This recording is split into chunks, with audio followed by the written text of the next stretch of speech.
ಇವತ್ತಿನ ಬ್ಲಾಗಲ್ಲಿ ನೀರು ಬಂದಿತ್ತು. ಸ್ಟಾರ್ಟಿಂಗಲ್ಲೇ ನೀರು ಬಂತು. ಸರಿ ಇದನ್ನು ಶೂಟ್ ಮಾಡ್ಕೊಳ್ಳೋಣ ಅಂಥೇಳಿ ಇವತ್ತು ಫ್ರೀ ಟೈಮ್ ತೊಗೊಂಡು ಏನೋ ಒಂದು ಡಿಫ್ರೆಂಟಾಗಿ ವಿಡಿಯೋಸ್ನ ಮಾಡ್ಕೋಬೇಕು. ಸರಿ ಹೇರ್ ಕಟ್ ಮಾಡ್ಕೋಬೇಕು, ಆಮೇಲೆ ಸ್ಯಾರೀಸ್ನ ತೋರಿಸ್ಕೋಬೇಕು ಅಂತ ಏನೇನೆಲ್ಲ ಪ್ಲ್ಯಾನ್ ಇತ್ತು. ಪ್ಲ್ಯಾನ್ ಫ್ಲಾಪ್ ಆಯಿತು. ಸಮ್ ಟೈಮ್ ನಾವು ಅಂದ್ಕೊಂಡಿರ್ತೀವಲ್ಲ, ಅಂದ್ಕೊಂಡಂಗೆ ಆಗಂಗಿಲ್ಲ, ಬೇರೆಯೇ ನಡೆಯೋದು. ಇಷ್ಟು ನೀರು ಬಿಟ್ಟರೆ ಮುಗಿದೋಯ್ತು. 2 ತಾಸು ತನಕ ಅಲ್ಲಿ ನಾನು ಇರಬೇಕಾಗುತ್ತೆ. ಟ್ಯಾಂಕೀಸ್ ಎಲ್ಲ ತುಂಬ್ಕೋಬೇಕು, ಅದಾದ ನಂತರ ಗಿಡಗಳಿಗೆಲ್ಲ ನೀರು ಹೊಡಿಬೇಕು. ಈ ರೀತಿ ಸಾಕಷ್ಟು ಕೆಲಸಗಳು ಇರ್ತವೆ. ಈ ರೀತಿ ಕೆಲವೊಂದು ಸತಿ ಹಾರರ್ ಪಿಕ್ಚರು ನನಗೆ ನನ್ನ ಮಗನಿಗೆ ಇಷ್ಟ ಆಗುತ್ತೆ. ಆಗ ಸ್ವಲ್ಪ ನೋಡ್ತಿರ್ತೀವಿ, ಒಂದು ರೀತಿ ಎಂಜಾಯ್ ಮಾಡ್ತಿರ್ತೀವಿ ಅಷ್ಟೇ. ಇದು ಈಗ ಇಬ್ಬರಿಗೂ ನನಗೆ ಮತ್ತು ಅವನಿಗೆ ರಜೆ ಇರೋದ್ರಿಂದ ನಾನು ಸ್ವಲ್ಪ ಟಿ ವಿ ನೋಡ್ಕೊಂಡು ಟೈಮ್ ಸ್ಪೆಂಡ್ ಮಾಡ್ತಿದ್ದೀವಿ. ಮಾರ್ನಿಂಗ್ ಎದ್ದ ತಕ್ಷಣ ಮ್ಯಾಜಿಕ್ ವಾಟರ್ನ ಕುಡ್ಕೊಂಡು ಅದಾದಮೇಲೆ ಸ್ವಲ್ಪ ಮ್ಯಾನಿಫಾಸ್ಟ್ ಮಾಡಿದೆ. ಅದು ಆದಮೇಲೆ ನಾ ವಿಡಿಯೋ ಶೂಟು ಬೇರೆ ಏನಾದರೂ ಮಾಡ್ಕೊಬೇಕಂದಿದ್ನಲ್ಲ, ಅಷ್ಟರಲ್ಲಿ ನೀರು ಬಂದುಬಿಡ್ತು. ಇದು ಟಿಫನ್ನೇ ಮಾಡ್ಕೊಳ್ಳಿಲ್ಲ. ಇವಾಗ ಟೈಮ್ ಬಂದುಬಿಟ್ಟು 11 ಆಗಕ್ಕೆ ಬಂದೈತಿ. ಸರಿ ಅವಲಕ್ಕಿ ಅದರಲ್ಲಿ ಆರಿಬಿಟ್ರೆ ಮುಗಿದೋಯ್ತು. ಅದು ತಿನ್ನೋಕೆ ಮನಸ್ಸೇ ಆಗಂಗಿಲ್ಲ. ಅದ್ರ ಸಲುವಾಗಿ ಅದಕ್ಕೆ ಒಂಚೂರು ಮೊಸರು ಬೇರೆ ಸ್ವಲ್ಪ ಇತ್ತು, ಅದರಲ್ಲೇ ಒಂಚೂರು ನೀರನ್ನ ಮಿಕ್ಸ್ ಮಾಡಿಕೊಂಡು ಮತ್ತು ಮೊಸರನ್ನ ಏನದು ಸ್ವಲ್ಪ ಅವಲಕ್ಕಿಯಲ್ಲಿ ಮಿಕ್ಸ್ ಮಾಡಿಕೊಂಡು ಅವನಿಗೂ ತಿನ್ನಿಸಿ, ಸೊ ನಾನು ಕೂಡ ತಿಂದ್ಕೊಂಡೆ. ಅವನಿಗೇನಪ್ಪ ಅಂತಂದರೆ ನಾಷ್ಟ ಏನೇ ಊಟ ಕೊಟ್ಟರು ತಿನ್ನೋಂಗಿಲ್ಲ ಜಾಸ್ತಿ. ನಾವೇನಾದರೂ ತಿನ್ನಿಸಿದ್ರೆ ಹೊಟ್ಟೆ ತುಂಬ ಊಟ ಮಾಡ್ತಾನೆ. ಹಾಗಾಗಿ ಫೇಸ್ಗೆ ಒಂದು ಸ್ವಲ್ಪ ಏನಾದರೂ ಅಪ್ಲೈ ಮಾಡ್ಕೋಬೇಕಂತ ಅನಿಸಿತ್ತು. ಕೈಗೇನೂ ಇಟ್ಟಕ್ಲಿಲ್ಲ, ಅದಕ್ಕೆ ಪ್ಲ್ಯಾನ್ ಮಾಡಿದೆ. ಸೊ ಜೋಳದ ಹಿಟ್ಟು ಹಚ್ರಾಯ್ತು, ಇಲ್ಲಾಂದರೆ ಗೋಧಿ ಹಿಟ್ಟು ಹಚ್ರಾಯ್ತು. ಈ ರೀತಿ ನಂದು ಒಂದು ಇರ್ತದೆ ಫೇಸ್ ಪ್ಯಾಕಲ್ಲಿ. ಕಾಸ್ಮೆಟಿಕ್ಸ್ ಕೂಡ ಯೂಸ್ ಮಾಡ್ತೀನಿ, ಅದ್ರ ಜೊತೆಗೆ ಹೋಮ್ ಮೇಡ್ ಕೂಡ ಯೂಸ್ ಮಾಡ್ತಿರ್ತೀನಿ ಆಗಾಗ.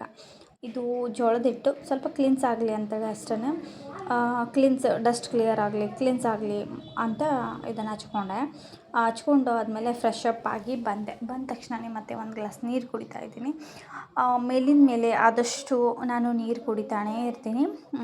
ನನ್ನ ಫೇಸ್ ಮೇಲೆ ಪಿಂಪಲ್ಸ್ ಆಗಬಾರ್ದು, ಸೊ ಬಾಡಿ ಹೀಟ್ ಆಗಬಾರ್ದು ಅಂತ ಮೇಲಿನ ಮೇಲೆ ಕುಡಿತೀನಿ. ಆದರೂ ಎಲ್ಲಿಂದ ಬಂತೋ ಗೊತ್ತಿಲ್ಲ, ಫುಲ್ ಬಾಡಿ ಹೀಟ್ ಆಗಿಬಿಟ್ಟೈತಿ. ಸೈಡಿಗೆ ನೋಡ್ತಿರ್ಬೋದು, ನನ್ನ ಒಂದು ಕೆನ್ನೆ ಮೇಲೆ ಪಿಂಪಲ್ಸ್ ಎದ್ಬಿಟ್ಟೈತಿ. ಆ ಕಡೆಗೇ ಅಷ್ಟೇ 1-2 ಪಿಂಪಲ್ಸು ಎಟ್ ಎ ಟೈಮ್ ಬಂದುಬಿಟ್ಟಿದ್ದಾವೆ. ಒಂದು ದೊಡ್ಡದಾಗಿಬಿಟ್ಟೈತಿ. ಸೊ ಮುಷ್ಕಿಲ್ ಅಂದು ಯಾಕಾಯ್ತೋ ಗೊತ್ತಿಲ್ಲ, ಸ್ವಲ್ಪ ಬಾಡಿ ಹೀಟ್ ಆಗಿದೆ. ಬಾಯಿ ಒಳಗೂ ಕೂಡ ಸ್ವಲ್ಪ ಪಿಂಪಲ್ಸ್ ಆಗಿಬಿಟ್ಟವ. ಅದನ್ನು ಉರಿಯಕತ್ತೈತಿ. ನೀರು ಸದೆ ಕುಡಿದ್ರು ಉರಿತೈತಿ. ಯಪ್ಪ, ಹೀಟ್ ನಿಜಕ್ಕೂ ಸಹಿಸ್ಕೋಬೇಕು, ಏನು ಮಾಡೋಕ್ಕಾಗಲ್ಲ ಹಾಗೆ. ಆಮೇಲೆ ಈ ಹೀಟ್ ಸಲುವಾಗಿಯೇ ನಾನು ಸಕ್ಕರೆ ಅದು ಎಲ್ಲ ತಿನ್ಕೋತಾ ಇದ್ದೀನಿ. ಜೀರಿಗೆ ಆಗಿರ್ಬೋದು, ಆಮೇಲೆ ಚಿಯಾ ಸೀಡ್ಸ್ ಆಗಿರ್ಬೋದು ಕುಡಿತೀನಿ ಮಾರ್ನಿಂಗ್ ಎದ್ದ ತಕ್ಷಣ. ನೆಕ್ಸ್ಟ್ ಯಾವುದಾದ್ರೂ ವ್ಲಾಗಲ್ಲಿ ನನ್ನ ಫುಡ್ ರೂಟೀನ್ ಕೂಡ ವಿಡಿಯೋ ಮಾಡಿ ಹಾಕ್ತೀನಿ ಆದಷ್ಟು ಬೇಗನೆ. ಹಾಗೆ ನನಗೆ ಹೀಟ್ ಆಗೈತೆ ಅಂತ ಅಂದ ತಕ್ಷಣ ನನ್ನ ಹಸ್ಬೆಂಡು ಸರಿ ರೊಟ್ಟಿ ಮಾಡ್ಕೊ, ಆಂಟಿ ಬರ್ತಾರಲ್ಲ, ಸೊ ಅವ್ರ ಹತ್ರ ರೊಟ್ಟಿ ಮಾಡ್ಕೊ, ಚಲೋ ಮಾಡ್ತಾರೆ ಆಂಟಿ, ಸಖತ್ತು ಮಾಡ್ತಾರೆ, ತಿಂದರೆ ಪಾಪಡ್ ತಿಂದಂಗೆ ಆಗಿರಬೇಕು, ಅಷ್ಟು ಮಸ್ತಾಗಿರ್ತೈತಿ. ಅದು ಮಾಡಿಸಿಟ್ಕೊಂಡು ನಾನು ನೆಕ್ಸ್ಟ್ ಡೇ ಊಟ ಮಾಡಿದ್ದು. ಫುಲ್ ಪಾಪಡ್ ಥರ ಇತ್ತು. ಹಂಗೆ ಮಸ್ತಿತ್ತು. ಚಟ್ನಿ ಮತ್ತು ಮೊಸರು ಹಾಕ್ಕೊಂಡು ರೊಟ್ಟಿನ ತಿಂದ್ಕೊಂಡ್ವಿ. ಅದಾದಮೇಲೆ ನನಗೆ ಏನೋ ಗೊತ್ತಿಲ್ಲ, ಯಾರೇ ಇರಲಿ ಇವನ್ ನಮ್ಮ ಫ್ರೆಂಡೇ ಇರಲಿ, ಕೆಲಸದವರೇ ಇರಲಿ, ನಾನು ಸ್ಕೂಲಲ್ಲಿ ವರ್ಕ್ ಮಾಡೋ ನಮ್ಮ ಕೆಲಸದ ಆಂಟಿಗಳೇ ಇರಲಿ, ಯಾರೇ ಇರಲಿ ಫ್ರೆಂಡ್ಸ್, ನನಗೇನು ನನ್ನ ಕಡೆಯಿಂದ ಏನಾದರೂ ಮಾಡಿ ಅವ್ರಿಗೆ ಕೊಡಬೇಕು, ತಿನ್ನಿಸ್ಬೇಕು. ಅದು ತಿಂದು ಮತ್ತು ಕುಡಿದು ಆದಮೇಲೆ ಅವ್ರು ಖುಷಿ ಪಡ್ತಾರಲ್ಲ, ಅದು ಏನು ಖುಷಿ ಅನ್ನೋದೇನಿತ್ತಲ್ಲ, ಅದು ನನಗೆ ಮನಸ್ಸಿಗೆ ಉಲ್ಲಾಸನ ತರ್ತೈತಿ. ಅದು ಏನೋ ಗೊತ್ತಿಲ್ಲ, ಐ ಥಿಂಕ್ ನಮ್ಮ ಒಂದು ತಾಯಿದೇ ಈ ಒಂದು ಸ್ವಭಾವನ ನನ್ನ ಮೇಲೆ ಬೀರಿದ್ದು. ನಮ್ಮ ತಾಯಿಯವರು ಅಷ್ಟೇ, ಇದೇ ರೀತಿ ಇರೋದು. ಅವ್ರದ್ದೇ ಒಂದು ಸ್ವಭಾವನೇ ನನಗೆ ಬಿದ್ದಿರೋದು. 100ಕ್ಕೆ 100 ಅವ್ರ ಸ್ವಭಾವನೇ ನನಗೆ ಬಿದ್ದೈತಿ ಅಂತ ನಾನು ಅಂದ್ಕೊತೀನಿ. ಏಕೆಂದರೆ ಒಬ್ಬರ ಮನಸ್ಸಿಗೆ ನೋವು ಮಾಡೋಕ್ಕೂ ಇಷ್ಟಪಡಲ್ಲ. ಆಮೇಲೆ ಏನು ಬೇಕೋ ಎಲ್ಲನೂ ಮತ್ತೊಬ್ಬರಿಗೆ ಹೆಲ್ಪ್ ಮಾಡ್ತೀನಿ. ಹಾಗೆ ಯಾರೇ ಬರಲಿ ಅವರಿಗೆ, ನಮ್ಮ ಶತ್ರುನೇ ಇರಲಿ, ಇವತ್ತು ನಮ್ಮನ್ನು ಅವ್ರು ಇಷ್ಟಪಡಲ್ಲ, ಬಟ್ ನಾನು ಸ್ವಲ್ಪನಾದರೂ ಇಷ್ಟಪಟ್ಟು ಒಂದು ಗ್ಲಾಸ್ ನೀರಿಗೆ ಸಹ ಕೊಡ್ತೀನಿ. ಯಾಕಂತಂದರೆ ಅವ್ರು ಏನಾದರೂ ಅಂದ್ಕೊಳ್ಳಿ, ನನ್ನ ಕರ್ತವ್ಯನ ನಾನು ಮಾಡ್ತೀನಿ. ಅದಕ್ಕೂ ಮೀರಿ ಏನಾದರೂ ಆತಂದರೆ ಆ ಒಂದು ಟೈಮಲ್ಲೇ ಡಿಸಪಾಯಿಂಟ್ ಆಗ್ತೀನಿ, ಪರವಾಗಿಲ್ಲ. ಬಟ್ ನಮ್ಮ ಶತ್ರುನೇ ಆಗಲಿ, ಮಿತ್ರನೇ ಆಗಲಿ, ಯಾರೇ ಆಗಿರಲಿ ಅವ್ರಿಗೆ ನಾವು ಹೊಟ್ಟೆ ತುಂಬ ಊಟ, ಕುಡಿಲಿಕ್ಕೆ ನೀರು, ಈ ಥರ ಸೇವೆನ ಮಾಡಬೇಕು. ನಮ್ಮ ದೇವರು ಏನದು, ನಮಗೆ ಈ ಮನುಷ್ಯ ಜೀವನ ಅನ್ನೋದು ಗಾಡ್ ಗಿಫ್ಟು. ನಾವು ಇದೇ ಥರ ಇರಬೇಕು, ನಾಯಿ ಥರ ಕಚ್ಚಾಡೋದಲ್ಲ. ಎಂಥ ಪ್ರಾಣಿಗಳಿಗೆ ಬುದ್ಧಿ ಇರುತ್ತಂತೆ, ಇನ್ನು ಮನುಷ್ಯರಿಗೆ ಇರಬಾರ್ದ. ಸೊ ಮನುಷ್ಯರಿಗೆ ಎಲ್ಲ ರೀತಿ ಬುದ್ಧಿ ಇರಲೇಬೇಕು. ದ್ವೇಷ ಮಾಡೋದ್ರಿಂದ ಏನೂ ಸಾಧಿಸಲ್ಲ. ಹಾಗಾಗಿ ಓಕೆ, ಪ್ರೀತಿ ವಿಶ್ವಾಸನ ಇಟ್ಕೊಂಡು ಹೋಗಬೇಕು ಅನ್ನೋದು ಒಂದು ನನ್ನ ಉದ್ದೇಶ. ನನ್ನ ಮಗ ನೋಡಿ, ಕ್ಯಾಮ್ರಾ ಇಟ್ಟರೆ ಸಾಕು ಈ ರೀತಿ ಬರ್ತಾನೆ, ಅವಾಗವಾಗ ಬರ್ತಾನೆ, ಗೊತ್ತಿಲ್ಲ. ಇದು 2ನೇ ಮಗ ನಂದು, ಇದು 2ನೇ ಮಗ. ದೊಡ್ಡ ಮಗ 7th ಸ್ಟ್ಯಾಂಡರ್ಡು, ಈ 2ನೇ ಮಗ 4th ಸ್ಟ್ಯಾಂಡರ್ಡು. ಹಾಗೆ ಕೆಲವೊಂದು ಸತಿ ನಾನು ಹೇಳ್ಕೊಂಡಿಲ್ಲಲ್ಲ, ಇವತ್ತು ಶೇರ್ ಮಾಡ್ಕೊಂಡಿದ್ದೀನಿ ಅಷ್ಟೇ. ಕ್ಯಾಮ್ರಾ ನೋಡಿ ಸ್ಮೈಲ್ ಮಾಡ್ತಾನೆ. ನಾನು ವಿಡಿಯೋ ಎಡಿಟ್ ಮಾಡುವಾಗ ನನಗೆ ಅನ್ನಿಸ್ತು ಸೊ ನಗಬೇಕು ಅಂಥೇಳಿ. ಆಯಿತು. ಅದಾದಮೇಲೆ ಅದು ಒಲೆ ಮೇಲೇ ನಾನು ತವಿ ಇತ್ತಲ್ಲ, ಆ ತವಿ ಮೇಲೆ ಸಿಕ್ಕಾಪಟ್ಟೆ ಕಾದಿತ್ತು. ಅದ್ರ ಮೇಲೆ ನಾನು ಶೇಂಗಾನ ಹುರ್ಕೊಂಡೆ. ಏಕೆಂದರೆ ಈ ರೊಟ್ಟಿ ಆಗಿದ್ದಾವಲ್ಲ, ಅದ್ರ ಜೊತೆ ನನಗೀಗ ಚಟ್ನಿ ಬೇಕು. ಹಾಗಾಗಿ ಶೇಂಗಾ ಚಟ್ನಿ ಮಾಡಿರಾತು ಈವ್ನಿಂಗ್ ಅಂಥೇಳಿ ನಾನು ಶೇಂಗಾನ ಹುರ್ಕೊಂಡು ಇಟ್ಕೊಂಡೆ. ಅದು ಆಮೇಲೆ ಕಾದಿದ್ದು ಏನು ತವಿ ಇತ್ತಲ್ಲ, ಅದ್ರ ಮೇಲೇ ನಾನು ರೊಟ್ಟಿನೇ ಇಟ್ಟೆ. ಸ್ವಲ್ಪ ಬೇಗ ಅಂದರೆ ಜಲ್ದಿನೇ ಕುರು ಅಂತ ಆಗಲಿ ಅಂಥೇಳಿ. ಆಮೇಲೆ ಓಕೆ, ಹೀಟ್ ಆಗಿತ್ತಲ್ಲ, ಹಾಗಾಗಿ ಬೇಳೆ ಸಾರು ಮಾಡ್ಕೊಳ್ಳಿಲ್ಲ. ಮೊಸರಿತ್ತು, ಸೊ ಮಜ್ಜಿಗೆ ಸಾರನ್ನು ಪ್ರಿಪೇರ್ ಮಾಡಿದೆ. ಫ್ರೆಂಡ್ಸ್, ನೀವು ನಂಬಂಗಿಲ್ಲ, ಭಾಳ ದಿನದ ಮೇಲೆ ನಾನು ಮಜ್ಜಿಗೆ ಸಾರು ಪ್ರಿಪೇರ್ ಮಾಡಿದ್ದೆ. ಇಷ್ಟು ಸೂಪರಾಗಿ ಬಂದಿತ್ತಲ್ಲ, ಸಖತ್ ಬಂದಿತ್ತು. ಈ ರೆಸಿಪಿನ ಟ್ರೈ ಮಾಡಿ. ಬೆಳ್ಳುಳ್ಳಿ, ಜೀರಿಗೆ, ಕೊತ್ತಂಬರಿನ ಕುಟ್ಕೊಂಡಿದ್ದೆ. ಅದಾದಮೇಲೆ ಒಗ್ಗರಣೆಯಲ್ಲಿ ಮೆಣಸಿನ್ಕಾಯಿ ಇಲ್ಲ ಅಂಥೇಳಿ 1-2 ಮೆಣಸಿನ್ಕಾಯಿನೂ ಕೂಡ ಕುಟ್ಕೊಂಡಿದ್ದೆ. 1-2 ಮೆಣಸಿನ್ಕಾಯಿ ಒಣದಿತ್ತು, ಸೊ ಎಣ್ಣೆಯಲ್ಲಿ ಫ್ರೈ ಮಾಡೋಕ್ಕೆ ಬಿಟ್ಟೆ. ಅದಾದಮೇಲೆ ಕರಿಬೇವು, ಜೀರಿಗೆ ಇದನ್ನೆಲ್ಲ ಮತ್ತೆ ಹಾಕಿದ್ದೆ ಅದರಲ್ಲಿ ಒಗ್ಗರಣೆಗೆ. ಅಷ್ಟು ಹಾಕಿ ಸ್ವಲ್ಪ ಅರಶಿನನೂ ಹಾಕ್ಕೊಂಡೆ, ಇರಲಿ ಸ್ವಲ್ಪ ಟೇಸ್ಟ್ ವೈಸ್ ಇರ್ತದೆ ಅಂಥೇಳಿ. ಅದು ಹಾಕ್ಕೊಂಡು ಮೊಸರನ್ನ ಹಾಕಿದೆ. Taste wise super. ಸ್ವಲ್ಪ ಉಪ್ಪು ಕಡಿಮೆ ಬಿತ್ತು, ಉಪ್ಪು ಕೂಡ ಹಾಕ್ಕೊಂಡು ಮತ್ತೆ ಮಿಕ್ಸಪ್ ಮಾಡಿಕೊಂಡು ನಾನು ನನ್ನ ಮಗ ಇಬ್ಬರು ಸೇರಿ ಜಸ್ಟ್ 1-2 ಡೇಸ್ ಆಯಿತು ರೈಸ್ ಸಾಂಬಾರು ಇದೇ ರೀತಿ ರೈಸ್ ಹೊಡಿತಾನೆ ಇದ್ದೀವಿ. ಹಶು ಬೇಗ ಆಗ್ತೈತಿ, ಸಂಜೆ ಅನ್ನೋಷ್ಟರಲ್ಲಿ ಜಲ್ದಿನೇ ಆಗ್ತೈತಿ ಹಶು. ಯಾಕಂದ್ರೆ ರೈಸ್ ತಿಂದರೆ ಅಷ್ಟೇ ಅಲ್ಲ, ಜಲ್ದಿ ಹಶು ಆಗಿಬಿಡ್ತದೆ. ಒಂದು ಚಪಾತಿ ತಿಂದರೆ ಗಟ್ಟಿಯಾಗಿರುತ್ತೆ, ಒಂದು ರೊಟ್ಟಿನೋ ಒಂದು ಚಪಾತಿನೋ ತಿಂದರೆ ಹೊಟ್ಟೆ ಗಟ್ಟಿಯಾಗಿರ್ತದೆ, ಜಲ್ದಿ ಹಶು ಆಗಂಗಿಲ್ಲ. ಸೊ ಅದಕ್ಕೋಸ್ಕರ ಓಕೆ.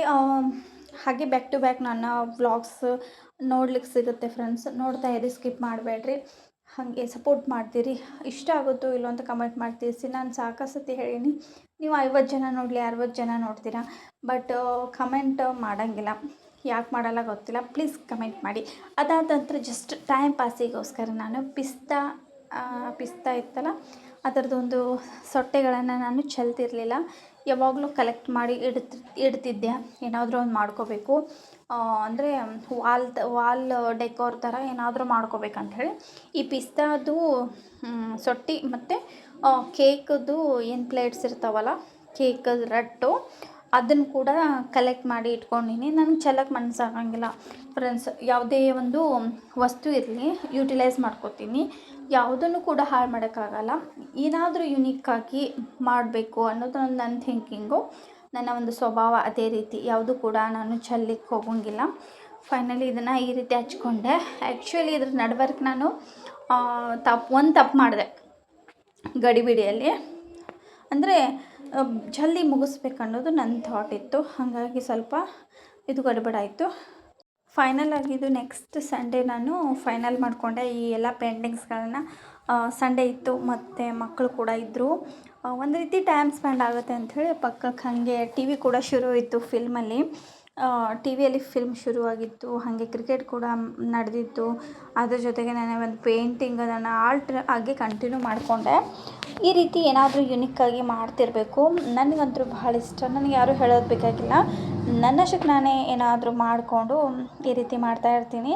ನನಗಿಷ್ಟ ಅಂತ ನಿಮ್ಗೆ ಹೇಳಿದ್ನಲ್ಲ, ಹಾಗಾಗಿ ಇದು ಸ್ಟೈಲ್ಸ್ ಇರೋದ್ರಿಂದ ಸ್ವಲ್ಪ ಪೇಪರ್ ಹಾಕ್ಕೊಂಡಿನಿ, ಪೇಂಟೆಲ್ಲ ಚೆಲ್ಲಬಾರ್ದು ಮತ್ತೆಲ್ಲಿ ಒರೆಸ್ತಾ ಕೊಡಬೇಕು ಅಂತೇಳಿ. ಈ ಶೇಂಗಾ ಯಾಕೆ ತೊಗೊಂಡಿನಿ ಅಂದರೆ ಇನ್ನೊಂದು ನಾನು ವಾಲ್ ಮಾಡ್ತಿದ್ದೀನಿ, ಅದು ಗುಬ್ಬಿ ಕುಂತಿರ್ತೈತಲ್ಲ, ಪಕ್ಷಿಗಳು ಕುಂತಿರ್ತಾವಲ್ಲ, ಆ ರೀತಿ ಒಂದು ಫೋಟೋ ಒಂದು ವಾಲ್ ಡೆಕೋರ್ ಐತಿ, ಅದನ್ನು ಮಾಡಬೇಕಂತ ಇದನ್ನು ಸುಲಿತಾ ಇದ್ದೀನಿ.